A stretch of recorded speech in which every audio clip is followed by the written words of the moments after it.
इलाही टाइम थियो है हिते उभो आहियां नूरी अञा की न पुगी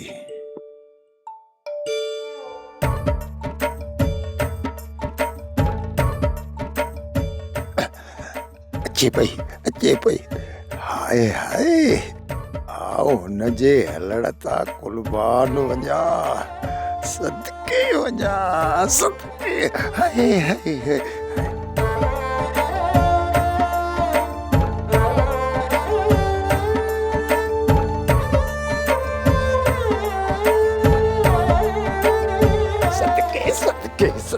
सदके ए सेठ ए तो कना हिकड़ी गाल पुछां ए तू नाराज तो न थी वेंदे हाओ की गाल को हजार गालियूं पुछ हजार गालियूं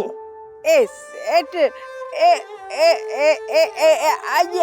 आज आज तू आओ कुजाणो थी चवी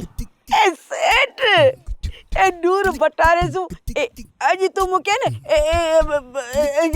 जाम जाम पियो वणे आओ सदके कम थियो ए सेठ ए कुजाड़ो चुई ए मोह सो की ना ए रूरी आओ चवा पियो अज तू भोके वणी पई ए वाह सेठ वाह असा भाई एक बे के वणू था अपो पो सदके वणा ए सेठ अपो कुजाड़ो थियो तो मुझे मकसद है ए सेठ ए कुजाड़ो तो जो मकसद आहे ए नूरी तोखे सुनाई दे मोके पिटाई भी दे तू सुना ए सेठ ए मिके केड़ी खबर तुझे मकसद जी आ नूरी आओ तो सुनाया